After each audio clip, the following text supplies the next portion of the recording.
আসসালামু আলাইকুম। আশা করছি ভালো আছেন। তো আজকে খুবই মজার একটা রেসিপি শেয়ার করছি। আজকের রেসিপি হচ্ছে ময়দা দিয়ে অসম্ভব মজার ভাপের পুলি পিঠা। আশা করছি আজকের এই রেসিপিটি আপনাদের কাছে অনেক অনেক ভালো লাগবে।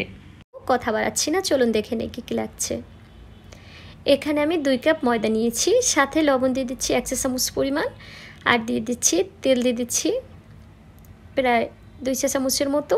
এরপর হাত দিয়ে খুব ভালোভাবে মেখে নিচ্ছি তেল, লবণ আর কি এগুলো ভালোভাবে মেখে নেওয়ার পর অল্প অল্প করে পানি দিয়ে দিচ্ছি। পানিটা নর্মাল পানি দিলেই হবে। এরপর অল্প অল্প করে মিশিয়ে একটা ডো তৈরি করে নেব। তো একেবারে পানিটা দিবেন না, একবারে পানিটা দিলে অনেক সময় দেখা যায় খুব বেশি পানি পড়ে যেতে পারে।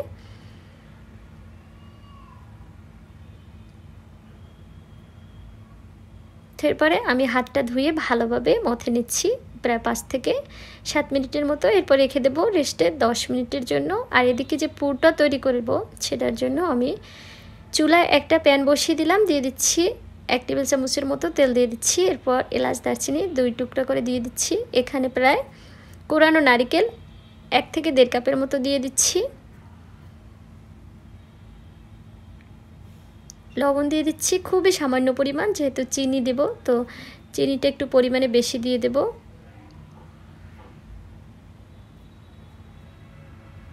এখানে প্রায় 1 থেকে 1.5 কাপের মতো চিনি দিয়ে দিচ্ছি। তো পরবর্তীতে আমি আরও একটু নারকেল অ্যাড করছিলাম, তো সেটা দেখাতে পারিনি। যাই হোক, তো এটা এরপর জাল করতে থাকবো যতক্ষণ না একটু নারকেলটা নরম হয়ে আসে এবং চিনি এবং নারকেল খুব ভালোভাবে যেন মিশে যায়। এরপর চুলাটা বন্ধ করে রাখলাম। এদিকে আমি কিন্তু 10 মিনিট পর ভালোভাবে ডোটাকে আরও মথে নিয়েছি। এরপর ঠিক ছোট ছোট সাইজ করে আমি কুলি পিঠাগুলো তৈরি করব।